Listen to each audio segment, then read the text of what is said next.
আপনাকে কি করে ভালো না বাসি ইয়া রাসূলুল্লাহ। যখন আপনি আমাকে ভালোবেসেছেন সেই 1400 বছর আগে, যখন আপনি আমাকে মিস করতেন, আশা করতেন যেন আমার সাথে দেখা করতে পারেন, অথচ তখনও আমি জন্মই হইনি। সেদিন সাহাবীরা আপনার চোখে পানি দেখে বলল, ইয়া রাসূলুল্লাহ, আপনি কাঁদছেন কেন? আপনি বললেন, আমার ভাইদের খুব দেখতে ইচ্ছে করছে। সাহাবীরা বললেন, আমরা কি আপনার ভাই নই ইয়া রাসূলুল্লাহ? আপনি বললেন, না, তোমরা আমার সাহাবী। আমার ভাই হলো তারা যারা আমার পরে আসবে এবং আমাকে কখনো না দেখেও তারা আমাকে বিশ্বাস করবে। মৃত্যু শয্যায় শুয়ে আপনার অন্তরে এই চিন্তা ছিল যে আমাদের পরিণতি কি হবে। উম্মতি উম্মতি বলতে বলতে আপনি আপনার রবের নিকট ফিরে গিয়েছেন। আজ আমরা আপনার উম্মতের অংশ। বিশ্বজুড়ে আপাত দৃষ্টিতে আমরা হচ্ছি সবচেয়ে অপদস্থ, নিরুপায়, পরাজিত, লাঞ্ছিত, অথচ বাস্তবে আপনার উম্মতের অংশ হওয়া যে গোটা বিশ্বের সব সম্পদ পাওয়ার চেয়ে মূল্যবান ব্যাপার।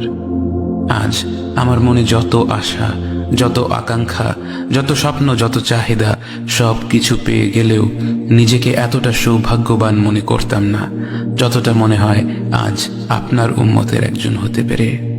কাল হাসরের ময়দানে যখন গোটা মানব জাতি এক নবী থেকে আর এক নবীর কাছে ছুটে যাবে, আল্লাহ যেন বিচার প্রক্রিয়া শুরু করেন এবং প্রতিটি নবী নাফসি নাফসি বলে মানুষকে ফিরিয়ে দিবে। অবশেষে যখন সবাই আপনার সামনে হাজির হবে এবং আপনি গোটা মানব জাতির প্রতিনিধি হয়ে আল্লাহর সামনে সিজদা করবেন, সেদিন আপনার উম্মতের সদস্য হওয়ার পূর্ণাঙ্গ মর্যাদা প্রকাশ পাবে। ইয়া রাসূলুল্লাহ, আপনাকে কেন এত ভালোবাসি তা তো ভাষায় প্রকাশ করা যাবে না। তবে যতটুকু ভালোবাসা আপনার প্রাপ্য ততটুকু তো আপনাকে ভালোবাসতে পারি না। কথায় আপনাকে যতটা ভালোবাসি, কাজে তো তেমন করে ভালোবাসতে পারি না। আপনার সুন্নতের অনুসরণ করি ঠিকই, কিন্তু ভিন্ন মতের অনুসারীদের সাথে ঝগড়া না করে থাকতে পারি না। ইবাদতটা নিয়মিত করতে পারলেও এবাদতে আপনার মতো আন্তরিকতা আনতে পারি না।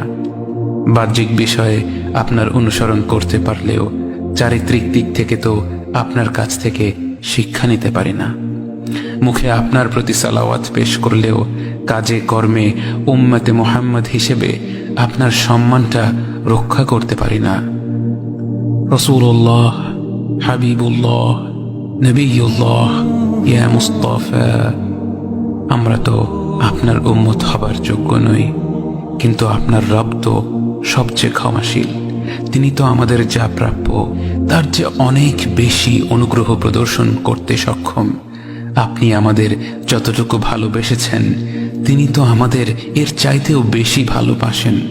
আমরা আমাদের ভুল ত্রুটি সম্পর্কে যতটুকু অবগত তিনি তো তার চাইতেও বেশি অবগত। আমাদের রবের অনুগ্রহের দিকে তাকিয়ে অন্তরে আপনার প্রতি যতটুকু ভালোবাসা রয়েছে সেই ভালোবাসার দিকে তাকিয়ে আজ বুকে আশা বেঁধে রই, খুব শীঘ্রই আপনার দেখা পাবো ইয়া নবী আল্লাহ। খুব শীঘ্রই হাউদে কাউসারের পাড়ে আপনার হাতে তৃষ্ণা মেটাবো ইয়া হাবিব আল্লাহ। জান্নাতের নির্মল বাগানে অনন্তকালের যাত্রায় আপনার সঙ্গী হয়ে ঘুরে বেড়াবো ইয়া রাসূলুল্লাহ সাল্লাল্লাহু আলাইহি ওয়াসাল্লাম।